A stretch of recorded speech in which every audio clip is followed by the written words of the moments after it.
Hi, I'd like for you to imagine an America, a better America.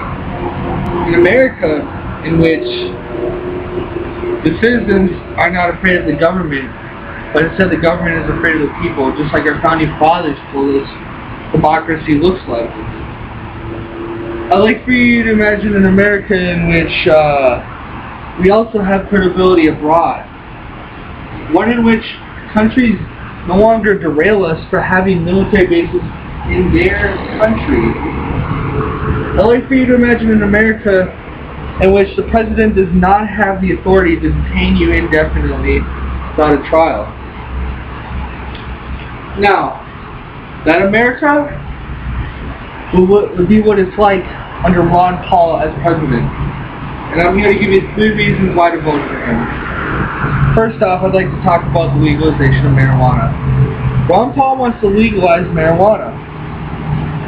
Now, although this substance is not one that is, need I say, a great substance, but it's clearly not something that is worthy of punishment, according to the American Medical Association. I mean, as far as alcoholics are concerned, we don't legally punish them. We put them in a hospital and we find out what's wrong. Why are we not doing the same with marijuana? It's no different. Not only that, but it's costing us a lot of money. According to a study done by Forbes magazine, we could save nearly $22 billion per year just by legalizing marijuana alone. And that's just in law enforcement costs. That's not even including the money that we could generate from taxes and from regulations. So I don't even need to get to that question of whether the government should be involved in that. And not only that, but this is, according to a study done by the Department of Justice, more than 64% of those incarcerated for possession of marijuana have been no harm to anybody but themselves. And that sounds a little bit ridiculous to me. So clearly under Ron Paul, we would not only save money, but we would also give the government a more credible image amongst the citizens. Because if they're doing nothing, no harm but anybody to themselves, we're doing more harm to the taxpayers in general then by paying for that.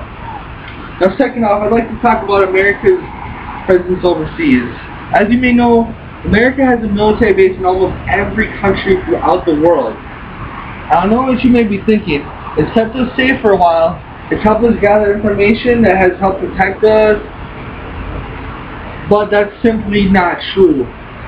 According to several high-ranking military officials and even employees at the Pentagon, there's a big difference between defense spending and military spending. Defense spending is what keeps us safe. Military spending is more debatable. And it's costly, by the way, too. Did you know that a study done by Christian Science Monitor said that by ending the war on terror alone, it would save us nearly $500 billion per year? And according to Ron Paul's own budget plan from his own website, gradually withdrawing our bases will save us nearly $700 billion per year.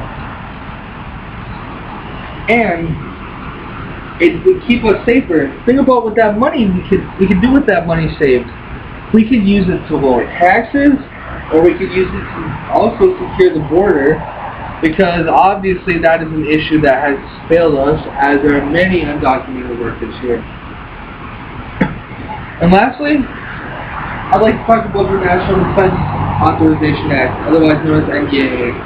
Did you know that under a provision in this bill, Obama has the right to detain any American citizen that he deems suspicious indefinitely without a trial?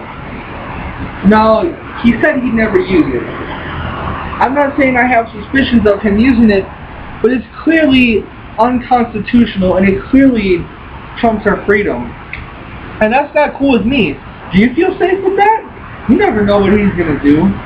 Do you feel safe knowing that you can be detained indefinitely without a trial? I don't feel safe with that personally. Now, at the end of all these arguments, you may be wondering, well, why is Ron Paul so good? I've heard other people say these same things, other Congress people. Well, see, the thing is, they say things, but they vote another. Ron Paul has the voting record to back up what he says, and he's been consistent on these issues ever since he's joined politics. Now again, you want the same old America that clearly is not working for us domestically or abroad?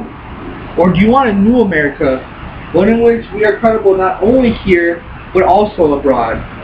That is America under Ron Paul, and I'd like for you to vote for him. Thank you.